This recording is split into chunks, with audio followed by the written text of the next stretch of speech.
이상하게 내 주변에만 나를 억압하거나 괴롭히는 가스라이터, 나르시시스트들이 많다면 그 이유는 무엇일까요? 왜 나에게만 그런 사람들이 많은 걸까요? 제가 알려드리겠습니다. 끝까지 봐주세요. 안녕하세요. 놀신 몸장입니다. 오늘은 여러분들에게 1만여 회 이상의 상담 및 꿈 분석을 진행한 경험이 있는 박우란 정신분석가의 남편을 버려야 내가 산다 라는 책을 보고 왜 내 주변에만 나를 억압하고 괴롭히는 사람들이 있는지 그 이유와 해결 방법을 알아보도록 하겠습니다. 우리가 살아가면서 가장 나를 힘들게 하는 것은 무엇일까요? 다름 아닌 인간관계예요. 제 주변에도 인간관계가 힘들어서 회사를 그만두거나 좋은 기회를 놓치는 사람들이 종종 있습니다. 따라서 인간관계만 잘 맺어도 성공적인 삶을 살아가는데 유리한 것은 사실이에요. 그렇지만 모든 인간관계를 잘 맺을 수 없는 것 또한 사실이죠. 특히 유독 내 주변에만 이상한 사람들이 많다거나 인간관계 때문에 스트레스 받는 일이 많이 생긴다면 어떤 원인이 있다고 생각하는 게 맞습니다.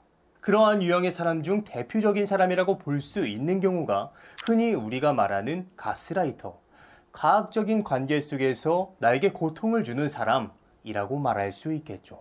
과학적이라고 해서 물리적으로 폭행을 하는 경우만 있는 것은 아니에요. 오히려 물리적인 행위는 바로 눈으로 볼 수 있으니까 빠르게 대처할 수 있습니다. 그렇지만 마치 블랙홀에 빨려 들어가듯 벌어지는 은밀한 과학성은 오히려 최악의 상황으로 문제를 발전시킬 수 있어요. 어떤 경우가 있을까요? 예를 들어서 책에서 나온 일화를 하나 살펴보자면 민선 씨는 IT 회사 3년차 직장인인데 부서를 옮기면서 팀장님과 갈등을 겪게 됐다고 해요. 팀장님은 민선 씨의 실수나 일 처리를 못마땅해 하였고 시간이 지날수록 팀장님의 압력은 거세졌어요. 그럴수록 민선 씨는 위축되었습니다. 하지만 그 팀장님은 회사의 다른 사람들에겐 점잖은 사람으로 알려져 있었습니다. 그러다 보니 갈등 관계를 누군가에게 말하기도 어려운 상황이었죠. 팀장님은 이러한 행동을 민선 씨의 성장을 위한 가르침이라는 명목으로 둔갑시키면서 더욱 강하게 밀어붙이고 있었습니다. 이 이야기를 들으니까 왠지 제 군대 선임이 떠오르네요. 자, 그렇다면 여기서 문제. 민선 씨는 단순히 팀장님뿐만 아니라 이런 류의 인간관계를 상당히 많이 맺어왔습니다. 그럼 이 상황에서 누가 가장 큰 문제를 가지고 있는 걸까요? 과학적인 팀장님일까요? 아니면 말 못하는 민선 씨일까요? 지금까지 우리는 가스라이팅에 대해 얘기를 하면서 대부분을 나를 괴롭히는 사람에게 초점을 맞춰서 얘기해왔습니다. 그런데 단순히 이 모든 문제의 원인이 그 사람 때문만이라고 볼 수는 없습니다. 물론 이 일화에서 팀장은 당연히 문제를 가지고 있는 사람이라고 얘기할 수 있지만 민선 씨 또한 어떠한 문제를 가지고 있었다고 얘기할 수 있다는 거예요. 그렇다면 왜 이런 문제가 발생하는 걸까요? 사실 이런 관계는 상사와 직원, 스승과 제자, 부모와 자식, 연인 사이 등 굉장히 빈번하게 나타납니다. 그리고 자신의 권위를 가지고 상대를 압박하고 억누르는 심리의 기저에는 성적인 쾌락이 숨어 있습니다. 상대를 내 마음대로 휘두르는 행위. 책에서는 오히려 이런 관계에서의 패턴이 직접적인 성행위보다 더욱 강력한 무의식적인 성적 쾌감을 준다고 해요. 따라서 자신의 권위와 힘을 이용해서 상대방을 압박해서 성적인 만족감을 취하는 사람들이 이런 관계가 만들어지는 첫 번째 이유라고 볼 수 있겠습니다. 그리고 두 번째 이유는 바로 당하는 사람의 문제입니다. 정확히는 당하는 사람이 겪은 과거의 경험 문제죠. 보통 우리는 인간관계를 맺을 때 내가 과거에 맺어온 양식대로 인간관계를 맺으려는 경향이 있습니다. 특히 과거에 나에게 상처를 주었거나 아픔을 주었던 인간관계에서의 패턴, 예를 들어서 엄한 아버지와 말 못하는 자식과 같은 이런 패턴은 나에게 상처를 준 그 사람과 멀어진다고 해서 사라지는 것이 아닙니다. 사라지는 것이 아니라 우리의 무의식 속에 남아있게 돼요. 그리고 나중에 그와 비슷한 사람을 만났을 때 그때의 관계 양식이 다시 슬금슬금 나타나게 되는 거예요. 어디에서부터? 우리의 무의식에서부터. 방금 사례에서 민선 씨도 마찬가지였습니다.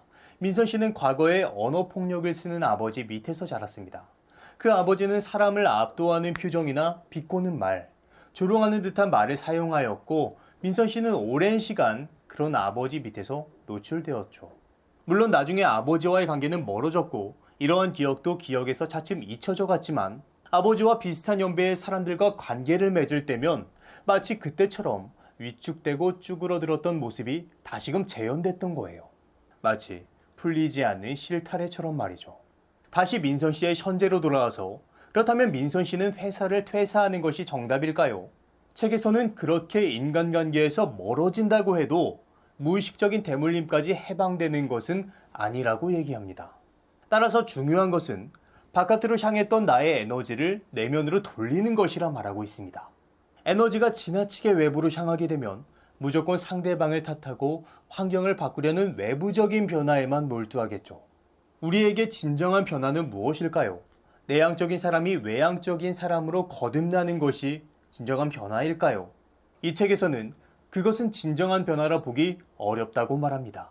진정한 변화란 에너지의 방향을 내면으로 돌려서 자신을 돌아보고 지금까지 자신이 혐오했던 나의 모습을 뛰어넘어서 그것을 사랑하는 데에 있다고 이 책에서는 말하고 있습니다.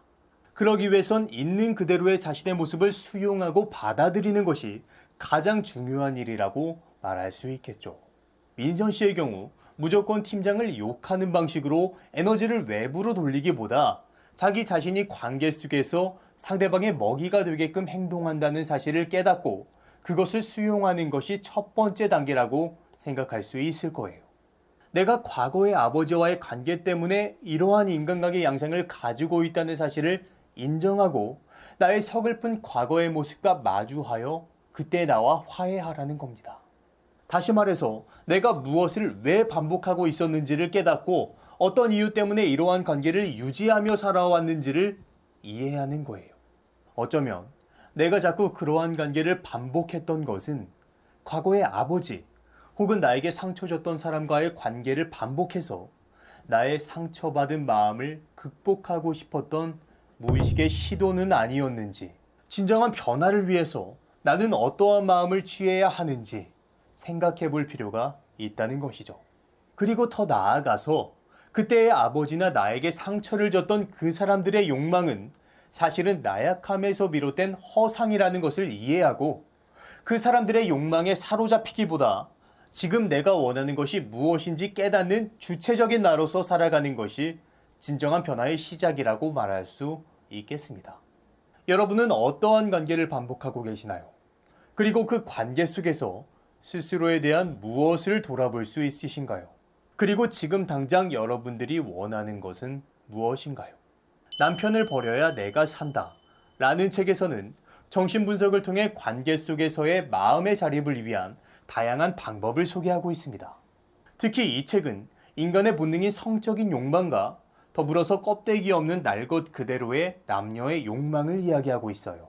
아마 보시면서 자신을 관통하는 통찰을 느끼실 수도 있고 마치 까발려진 것 같은 느낌을 받으실 수도 있을 거예요. 따라서 인간관계에 대한 통찰과 조금 더 깊은 인간의 무의식이 궁금하신 분들은 읽어보시는 것을 추천합니다. 그럼 오늘의 심리학은 여기까지 하도록 하겠습니다. 다음에 다시 봐요. 안녕.